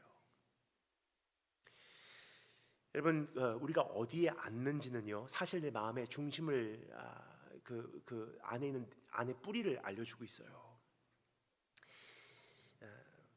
주님께서는 영광은 스스로 찾아 손에 넣는 것이 아니라 너를 높여주시는 손길에 의지하는 것이라고 오늘 이 시간, 이 장면을 통해서 말씀해 주고 계시는 거예요. 사람들이 얘기하는 것은요, 다 높은 자리에 앉으려고 그래요. 높은 자리. 근데 우리가 정말로 하나님 앞에서 어떠한 원칙으로 살아가야 되냐? 오늘 주님께서 우리에게 설명해 주십니다. 낮은 자리, 처음부터 높은 자리에 앉은 사람은 나중에 거기서 더 귀한 귀빈이 와서 비키러 가면 얼마나 수치스럽냐. 그러면 처음에 들어갔을 때 어떻게 해요? 처음부터 낮은 자리에 앉아 있으면 거기서 업그레이드가 되면 업그레이드가 됐지 더 낮아지진 않기 때문에 처음부터 낮은 자리를 선택해라. 근데 이것이 조금 전에 말씀드렸죠. 우리의 어떤 예식인 것 같은데 가장 기본적인 우리의 본질과 신앙과도 연관이 있다고. 이게 하나님께 나오는 우리의 마음의 자세이기도 하기 때문이에요. 처음부터 있는 자 같이 인정받아야 될 자 같이 내가 이러한 대우를 받아야 마땅한 자 같이 하나님 앞에 생사하면요, 주님께서 말씀하십니다. 교만한 자를 대적하시고 헤리쿠다루모노, 일본 말로 낮아지는 자에게는 하나님께서 은혜를 베푸신대요. 그래서 마태복음 5장에 나온 구원에 들어가는 첫 번째 복이 뭐죠? 심령이 가난한 자는 복이 있나니. 즉 처음부터 낮은 자리에 앉아서 하나님, 나 정말 죄인입니다, 나는 오늘 이 식탁에 초대된 것만도 나에게는 축복입니다. 그렇게 낮아지는 자는 그때부터 하나님께서 세워가신다는 거예요. 구원으로 들어가는 방법도 똑같고, 그렇게 구원받은 자, 그 은혜를 아는 자는 삶을 살아가는 태도도 똑같다는 거예요. 반대로 말씀드리자면요, 태도가 그렇지 않은 것은요, 네가 정말로 은혜로 구원받는 것을 아느냐?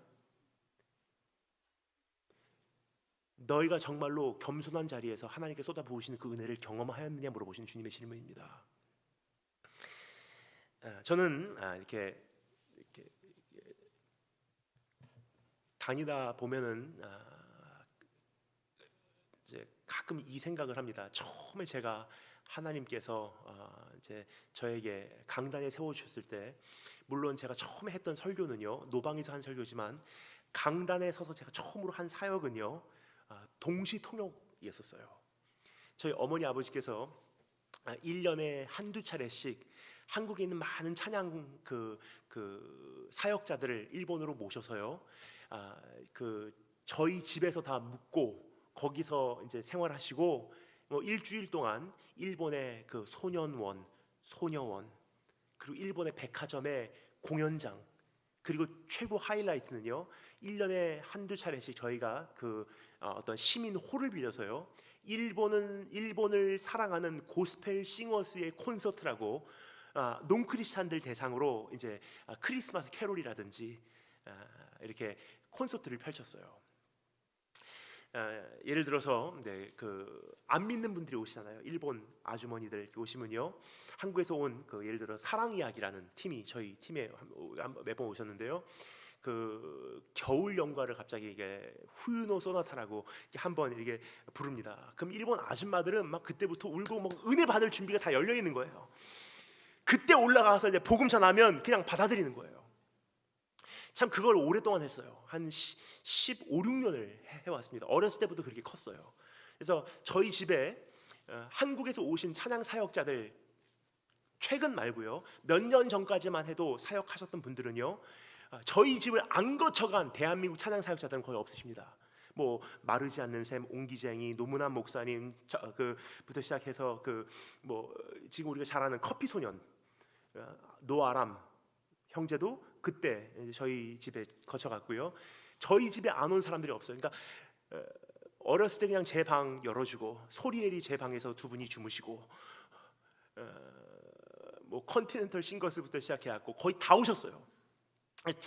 저하고 제 여동생 역할이 뭐냐? 이제 그분들이 오시면은 그 무대 위에 올라가서 이제 동시통역하는 거예요. 동시통역하는 거예요. 제가 대학생 때도 한국에 잠깐 휴가 받아서 나오면 이제 거기서 통역을 하게 됩니다. 근데 한 번은 제가 대학교 때 휴가를 나왔는데요, 한국에서 집회 요청이 온 거예요. 사관학교에 있었던 일들을 조금 이제 이야기해달라. 그래서 제가 이제 거기서 이제 사관학교에서 있었던 일들을 이야기 이제 하니까 또 다른 교회에서 연락이 오기 시작한 거예요. 와고 또 이야기해달라. 막 집회 일정이 막 확장이 돼가고 있어요. 근데 그때만 해도요, 제가 참 이게 아쉬운 것은 또 일주일 겨우 휴가 받아서 나왔고 이제 곧 그 지옥과 같은 학교로 돌아가야 되는데 자유가 없어지는데 1년에 한 번 나오는 거 친구 좀 만나러 오겠다고. 근데 어머니께서 이렇게 말씀하시더라고요. 그리고 하나님께서 길을 여실 때 네가 가고 순종하고 말씀을 전해야지, 너 불순종하면 안 돼. 근데 제가 그게 하나님의 음성으로 들리지 않고요, 어머니의 음성으로 들려서요, 어머니께 반항을 했어요. 그래서 집회 일정이 잡혀 있는데도 불구하고 이 일주일밖에 없는 이 사관학교 휴가를 내가 잘 사용하겠다고 친구 만나러 가야 된다고 제가 친구네 집으로 그냥 가버렸어요. 저희 어머니께서 그때 저에게 돌아오니까 이렇게 말씀하시더라고요. 하나님께서 이제 네가 완전히 파괴될 때까지 너 세우지 않아. 그게 진짜예요. 그렇게 만든 집회가요 하루아침에 다 없어져 버리고요. 그때부터 2년간 강단을 서본 적이 없어요. 그러던 어느 날 일본에서 하는 그 콘서트 때 제가 잠깐 이제 신대원 1학년 때 나온 거예요. 근데 그때 이제 그 노문환 목사님이라는 분께서 찬양을 하시다가 중간중간 멘트할 때 이제 통역을 저에게 다시 부탁합니다. 딱 2년 만에 처음으로 강단에 서서요 통역하려고 마이크 들었는데요, 얼마나 눈물이 나서 감격이 돼서 말을 못했는지 지금까지도 그 생각이 참 많이 나요. 그게 초심이었던 것 같아요. 여러분, 우리가 어디서부터 출발했는지 기억하십니까? 쓸만한 자 쓰시는 분이 아니세요. 잘났기 때문에 쓰시는 거 아니세요. 나를 쓸만하니까 봉사 허락하신 것이 아니에요. 사실 아무것도 없는 자들이에요. 근데 우리가 지금 있는 것 같이 한다면요 하나님의 은혜의 대상이 아니라 진노의 대상, 심판의 대상밖에 되지 않는다는 거예요. 그러니까 예수님께서 우리에게 말씀하신 것은 무엇입니까? 낮은 자의 자리로 돌아가라. 낮은 자의 자리로 돌아가면 하나님께서 너희를 높여주실 것이다. 여러분, 영광이라는 것은 스스로 찾는 것이 아니라 높여주심을 기다리는 것입니다. 그래서 우리 이 단순한 말씀 가운데서도 정말 여러 가지 진리가 선포되고 있는데 우리가 주님 앞에 나올 때 어떻게 나와야 하는지, 하지만 또 우리 일상생활에서 또 어떻게 어떠한 자세로 지내야 하는지 한 가지 알 수 있는 것은요, 우리의 문제 현장, 아픔의 현장, 지금 내가 겪고 있는 수많은 상황 가운데 우리가 스스로 높아지려고 하면요 수치밖에 당하지 못한다는 거예요. 근데 주님께서 말씀하시는 것은요, 묵묵히 기다려라. 어제 말씀드렸죠? 묵묵히 기다려라. 주께서 그것을 메우셨습니다. 근데 때가 되면요 하나님께 높여주신 날이 온다는 거예요. 내 원수의 목전에서 내게 상을 베푸사 기름으로 내 머리에 바르셨으니 내 잔이 넘치나이다. 그날이 올 때까지 기다리라는 것이 하나님의 방법이에요. 여러분, 오늘 복음으로 봐도 그렇고 문제를 해결하는 우리의 일상생활에서도 그렇고 오늘 에티켓, 매너, 예의, 범절까지도 오늘 똑같은 원칙이 적용이 됩니다. 하나님 앞에서 오늘 그러한 모습을 갖추시는 축복이 있으실 주님으로 축원합니다. 마지막 세 번째 단어 시작하겠습니다. 상급을 초래하는 애. 12절부터 14절 말씀 함께 한 목소리로 읽겠습니다. 12절부터 14절 한 목소리로 읽겠습니다. 시작.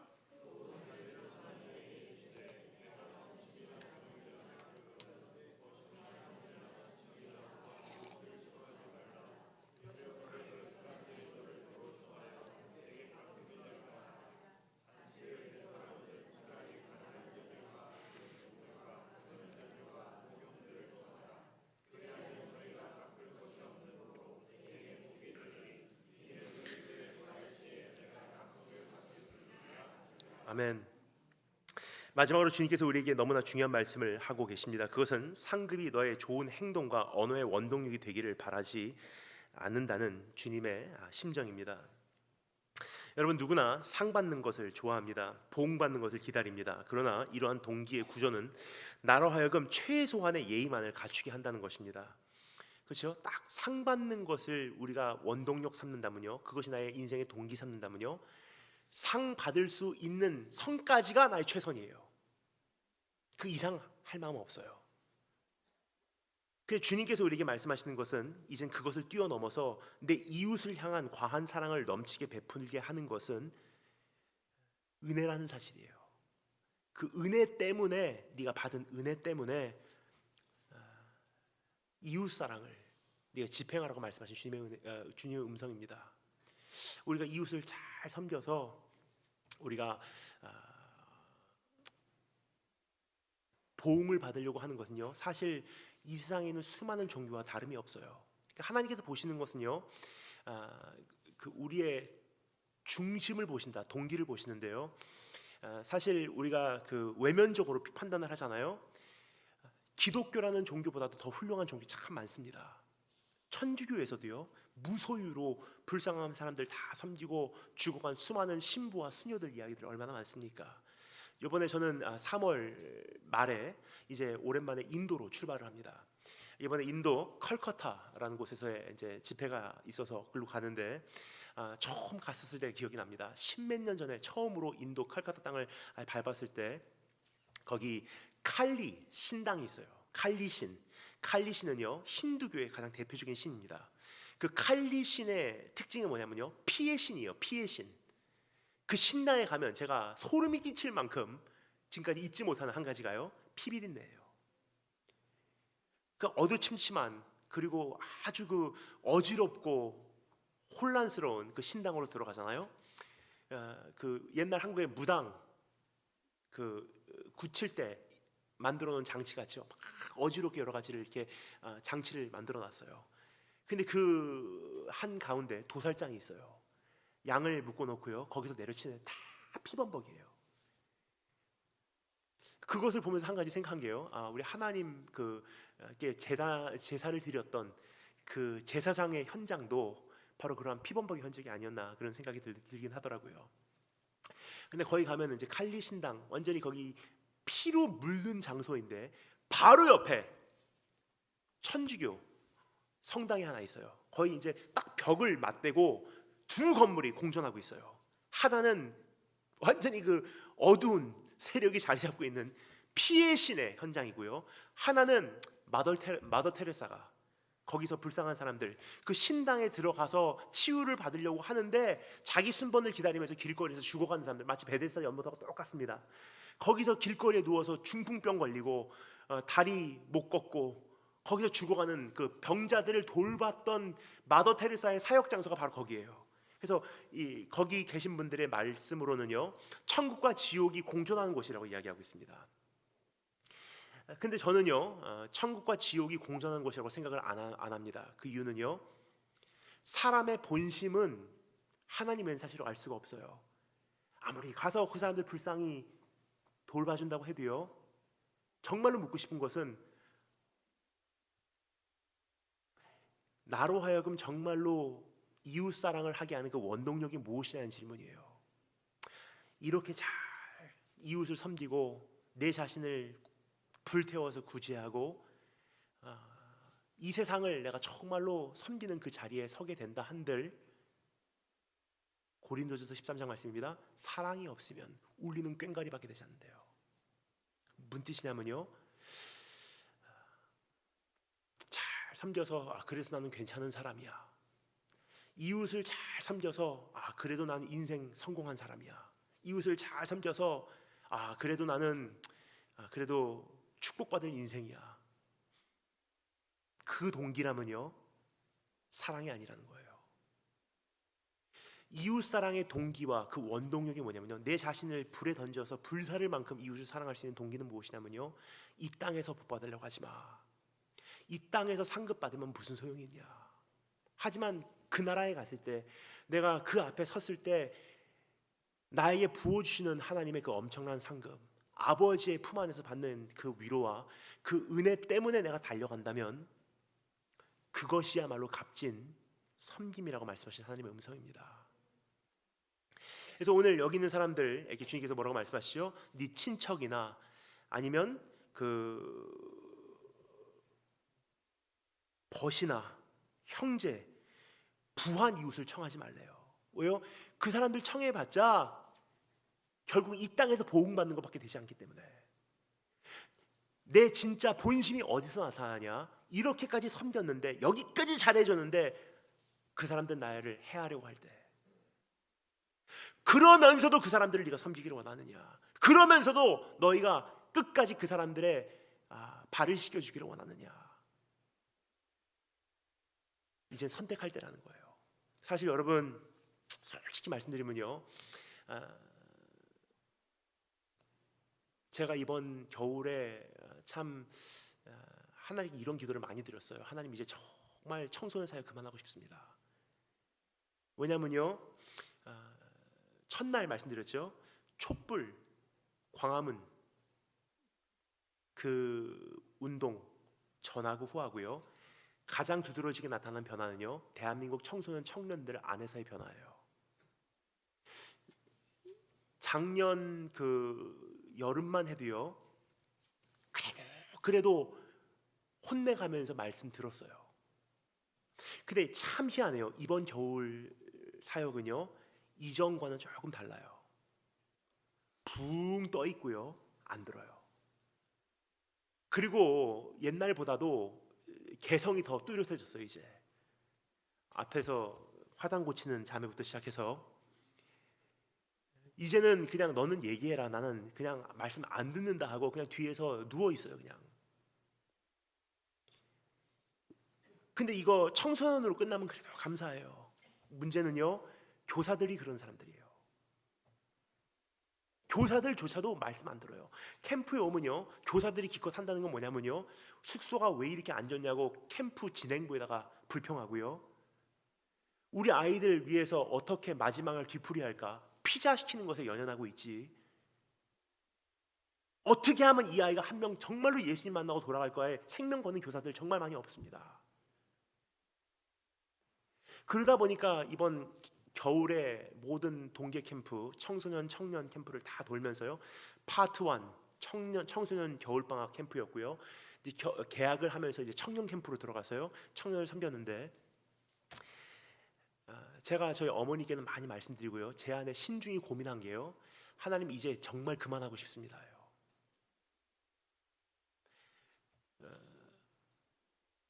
말씀을 전해도 변화가, 사실 어떤 느낌이냐면요, 계란으로 바위 치는 느낌이에요. 내가 지금 이 말씀을 전한다 한들 변화가 있을까? 사실 오늘 어제 살펴본 말씀 내용도 그렇긴 합니다. 저라고 이 말씀을 정말 하고 싶어서 하는 내용들이 아니에요. 근데 지금 기도원 집회 제가 매달 가는데요, 기도원 집회 갈 때마다 느끼는 게 뭐냐면요, 제가 있는 강사 숙소, 거기에 이제 강사님들 숙소를 정리해 주는 집사님이 어느 날 그 몸살로 못 일어나시더라고요. 왜 그러시냐고 제가 여쭤보니까 이번에 여름 행사 다 치르면서 본인이 다 이것을 그 강사 숙소를 정리하시는데, 결국은 그 한 달 동안 그 강사 숙소 청소하시는 거 하고 병나셨어요. 근데 강사님들이 어떻게 방을 쓰시고 가시는지를 말씀을 하시더라고요. 화장실 물 안 내리고, 먹은 거 그냥 늘어놓고, 침대 집어 던지고, 타올 땅바닥에 다 떨어뜨려 놓고, 머리카락은 욕조 막혀 있고, 목사님들이에요. 그거 보면요, 그 집사님이 집회 와서 가만히 보면서 이런 생각을 하신대요.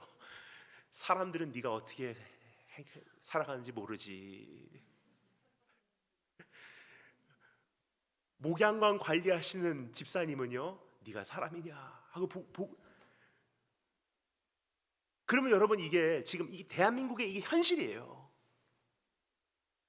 그러면 이제 우리가 은혜 받읍시다, 우리가 위로 받읍시다, 주님을 위해서 이게 무슨 소용이냐는 질문이 나와요. 이제는 실제로 우리의 됨됨이가 하나도 안 바뀌었는데 신앙을 갖는다는 게 도대체 뭐냐는 질문을 드리고 있는 거예요.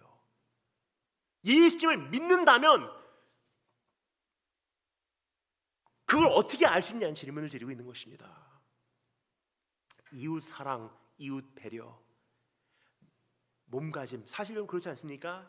20년, 30년 전에 기억합니다. 제가 성장했던 곳이요, 지난번에 말씀드렸지만 서울 가장 변두리 강동구 명일동이라는 곳이에요. 강동구 명일동은요, 사실 거의 최근까지는요 진짜로 서민 동네였었어요. 정말로 그 말도 안 되는 동네였어요. 흙탕물 있는 동네. 근데 그 동네에 이제 제가 처음에 이사를 갔을 때 기억이 납니다. 제가 살던 곳이요, 그 강동구 명일동이 딱 사실은 두 가지로 나눠져 있었어요. 하나는 그 아파트촌하고 그 굉장히 그 힘들게 사시는 분들, 딱 중간에 명일 시장이 있었어요. 명일동 500번 종점하고 같이 있는 시장이었습니다. 500번 종점, 서울 사셨던 분들은 모르시는 분들이 거의 없으세요. 500번 버스를 모르시면 서울 시민이 아니십니다. 500번 버스는요, 서울을 동서로 가장 길게 노선을 가로지르는 버스 노선이었어요. 그 500번 버스의 종점이 명일동이었어요. 버스 그 정류장에 얼마나 기름하고 그 진흙하고 많이 섞여서 비 오는 날은요, 장화 신고 나가도 얼마나 그 발이 더러워지는지 지금까지 전 생생히 기억합니다. 근데 제 교회가요, 명일 시장 안에 있었어요. 조그만 상가 교회였었어요. 담임 전도사님께서 목회하고 계셨던 교회입니다. 그 교회에 제가 이제 어렸을 때부터 다녔는데요. 다니면서 한 가지 전 지금까지 잊지 못하는 것이 있어요. 저희 교회 권사님들 시장에서 일하신 분들이세요. 저희 교회 장로님들 시장에서 정말 힘든 일 하시는 분들이세요. 그런데요, 지금까지 잊지 못하는 것, 몸가짐이요 언제나 청결해요. 깨끗하세요.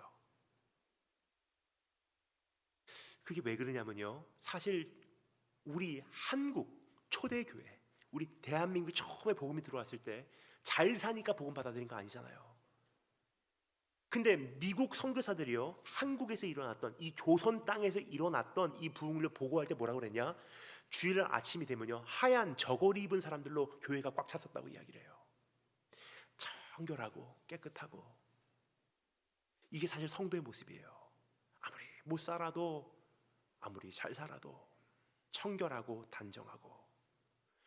못 산다고 청결하지 못한 것이 아니고 잘 산다고 단정하지 못한 게 아니에요. 깨끗하고 이웃 배려하고 절제하고 내가 사용했던 것 그대로 보존하고 그 다음 사람을 위해서 잘 관리하고 남에게 패기치지 않고 오히려 그 사람들에게 도움이 되면 도움이 됐지 그 사람들에게 절대로 해괴를 끼치지 않는 것이 성도의 모습이에요. 여러분, 성도답게 살고 계십니까? 사실 그것이 없다면요, 한 가지 질문을 드리겠습니다. 요즘 이 시대에 사람들이 뭘 보고 예수 믿겠습니까? 이제 이미 말씀드렸습니다. 첫날 저녁 말씀 기억하십니까? 이미 예산적으로도요, 세상과 교회는 승부가 되질 않아요. 그럼 문화적으로도 청소년들은 세상에 빼앗기게 돼 있고요, 급속도로 고령화돼 가고 있는 이 시대 속에서 교회 안에 그나마 남아있는 청년들은 이제는 점점 수적으로 줄어가고 있고요, 밑에서부터 올라오는 사람은 없는데 수적으로는 지금 이미 있는 청소년들이 나이가 들어가고 있어요. 어느 사이에 청년부. 그러면 문제는 이제는 교회가 이제 10년 후에 어떻게 될까가 참 걱정이에요. 그럼 뭘 보고 세상이 예수님 믿겠습니까? 우리에게 남은 딱 한 가지가 있다면요, 이제 주님 앞에 빛과 소금의 사명을 감당하는 그 자리로 돌아가는 것입니다. 딱 봤을 때 아름답고 청결하고 순결하고 깨끗하고 덕이 되고, 왠지 모르게 그 사람 한마디 안 해도 왠지 모르게 저 사람 다른 것 같고. 한 가지 말씀드리고 말씀을 마치도록 하겠습니다. 제가 이제 운동하는 곳이 있어요. 그리고 이제 그곳에서 제가 이제 한 3년간 크로스핏을 했는데, 제가 사실 목사라는 사실, 선교사라는 사실을 그냥 저는 말 안 해요. 왜냐면 그냥 한 사람으로 그 사람들이 나를 접해주기를 바라지, 목사님이 자기들보다 운동 더 잘한다 그러면 싫어하거든요. 그러니까 그냥 운동하기 위해서 간 거니까 나는 목사입니다, 선교사입니다 말하지 않고요, 그냥 한 사람으로 가고 저는 운동을 해요. 참 희한한 것은요, 그분들이 딱 한 3개월 정도 지나니까 이렇게 얘기를 해요. 제 이름이 데니엘 김이잖아요. 그러니까 거기에서 이제 다니엘이라고 쓰지 않고요, 그냥 거기서 이제 이름을 적어야 되거든요. 매일 기록으로 올려야 되니까, 예를 들어서 누구 이름 써놓고 거기다가 오늘 3분 35초 기록 적는 거예요. 그러니까 제 이름도 거기다 적어야 되니까 저는 그냥 영어로 Dan 쓰고 제 성적 적습니다. 그러니까 제 이름을요, 목사님, 선교사님 있는 거 모르니까 댄 형님이라 그래요. 근데 거기 있는 그 남자 분들이 저에게 와서 3개월쯤 지나니까 이렇게 얘기하더라고요. 우리 댄 형님은 뭔가 참 모르겠는데 뭔가 종교심이 분명히 있을 것 같아요. 우리 대형님은 뭔가 모르겠는데 어딘가를 정말 열심히 믿고 있을 것 같아요. 이게 주님께서 우리에게 말씀하시는 다니엘의 모습이에요. 다니엘이라는 존재가 사실 가장 영향을 많이 받았던 다니엘에게 영향을 줬던 사람이 있어요. 누구죠? 예레미야예요. 이제 바벨론으로 포로로 끌려갈 때 예레미야 선지자를 통해서 하나님께 이스라엘 백성에게 선포하십니다. 너희는 바벨론으로 끌려가지만 꼭 이 말씀대로 살아라. 어떻게 사나? 어떻게 하면 탈출할까? 어떻게 하면 다시 독립할까? 어떻게 하면 바벨론을 복수할까를 꿈꾸지 말고 바벨론으로 포로로 끌려가면 거기서 나무를 심고 바벨론의 평화를 위해 일하고 바벨론을 잘 되게 하고 거기서 난 소산을 먹고 살며 바벨론에게 투자를 해라. 즉 포로로 끌려가는데 너를 포로로 끌고 가는 바벨론을 저주하라가 아니라 바벨론이 복받을 수 있도록 넌 바벨론에서 그렇게 살아야 돼. 너 거기서 뿌리를 내리고 바벨론이 잘 되게 하고 그 바벨론에서 자녀를 키우고 거기서 결혼하고 거기서 살 생각으로 바벨론을 끌려가라. 어린 다니엘이요 그때 그 메시지를 들은 거예요. 그래서 어떻게 하죠? 바벨론으로 갑니다. 근데 다니엘이요 딱 두 모습을 유지를 해요. 뭐죠? 유대인들 사이에 살지 않고요 바벨론 왕가로 들어가서요 그 사람들하고 똑같이 생활을 해요. 하지만 또 한 가지 모습, 그럼에도 불구하고 변질이 되질 않아요. 본질은 지켜요. 사실 이게 가장 힘든 거예요. 그렇죠? 세상적으로 살아가려면요 소금이 맛을 잃어버려요. 변질돼 버리는 거예요. 또 소금이 맛을 잃는 방법이 또 한 가지 있습니다. 뭐죠? 소금이 뭉쳐버리는 거예요. 우리끼리 맞는 사람들끼리. 그럼 어떻게 하죠? 주님께서 말씀하시지 않습니까? 그런 소금은 길가에 던짐을 당하고 사람들에게 짓밟힘을 당한대요. 여러분 덩어리 져버린 소금 어떻게 합니까? 버려버리고요 결국은 그래서 밟아서 쪼개요. 그러니까 소금이 맛을 잃는 방법은요 두 가지예요. 맛을 잃어서 변질돼 버리든지 아니면 뭉쳐버리면 아무 소용이 없다는 거예요. 그럼 다니엘은 어떻게 합니까? 유대인들하고 뭉치지도 않고요 스며듭니다. 사회 속으로. 세상 사람들이 봐도 아름다워요. 그런데 변질되냐? 맛은 유지해요. 이게 가장 힘든 거예요. 뭉치는 거 쉽고요. 왜요? 교회 안에서 통하는 대화 편하거든요. 항상 집사님, 권사님, 장로님 하면서 대화하는 거 누가 불편하겠습니까? 이미 교회 오랫동안 다닌 사람들인데. 오히려 세상 친구들 만나서 얘기하는 게 참 힘들어요. 근데 그렇다고 해서 세상으로 완전히 들어가서 세상 사람들 같이 사는 것도 쉬워요. 근데 가장 힘든 게 뭐냐면요 그래서 이게 좁은 길인 거예요. 세상에 들어가서 세상 사람들하고 접촉했을 때 왠지 모르게 이 사람이 아름답고 존경스럽고 정말 다른데 세상이 가지고 있는 가치 기준으로 살지 않고 그 사람들이 먹는 거 먹지 않고 그 사람들이 하는 거 하지 않고 그 사람들이 하는 행위에 가담하지 않고 그렇다고 해서 이 사람들을 정죄하진 않아요.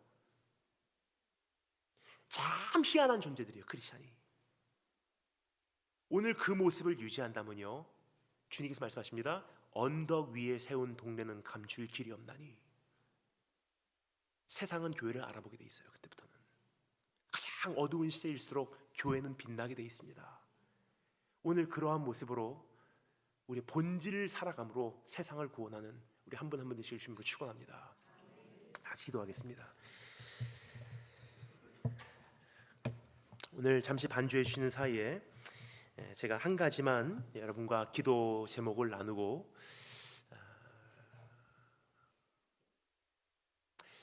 목사님 제가 마무리하면 될까요? 예, 제가 오늘 축도하고 여러분께서는 또 자유롭게 이곳에서 기도하시다 돌아가시면 되겠습니다. 우리 먼저 축도 드리기 전에 제가 한 가지만 여러분과 기도 제목을 나누고 싶습니다. 하나님, 신앙이라는 것은 뜬구름 잡는 어떤 막연한 개념이 아니라 구체적으로 집행하여야만 하는, 매일 일상생활 속에서 보여져야만 하는 이웃을 사랑한다는 의지요 선택임을 오늘 다시 한번 배우게 되었습니다. 그 모든 법칙 위에는 사랑을 내가 정말로 집행하며 살고 있는가?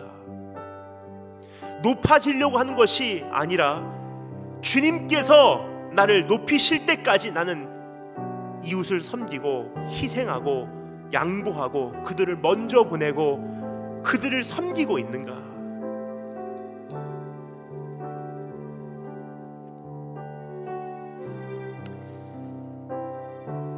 그리고 하나님 앞에서 이제는 내가 어떤 보응을 받기 위해 이웃 사랑을 하는 것이 아니라 나를 해하려고 하는 사람들, 사랑해봤자 나를 사랑을 돌려주지 않는 대상들, 내가 섬겨봤자 나에게 어차피 무례행할 사람들, 말씀을 전해봤자 어차피 듣지 않는 사람들을 주님 바라보고 끝까지 섬길 수 있는 각오가 되어 있는가라는 질문을 우리가 살펴보았습니다. 여러분, 이러한 자세가 우리 안에 회복되기를 원합니다. 그러한 간절한 소망을 가지고 우리 함께 기도드리도록 하겠습니다. 다 같이. 주님, 교회도 힘을 잃어가고 선교의 문은 좁아져 가고 이제는 교회 자체적으로도 참 우리가 함께 가기 어려운 시대에 우리가 살고 있음을 고백드립니다. 그러나 하나님, 이제 이럴 때일수록, 밤이 어두울수록 복음의 진가가 더 광명하게 빛날 기회를 우리가 맞이하였사오니 이럴 때일수록 더 아름답게 살게 하시고 더 정결하게 하시고 더 단정하게 하시고 흠잡을 것이 없게 하시사 어두운 시대에 교회의 광채를 보며 등대를 찾아오는 사람들과 같이 지친 영혼들을 드디어 맞이할 수 있는 교회의 준비가 이제 드디어 이루어질 수 있도록 도와주기를 소망합니다. 이미 어떠한 말이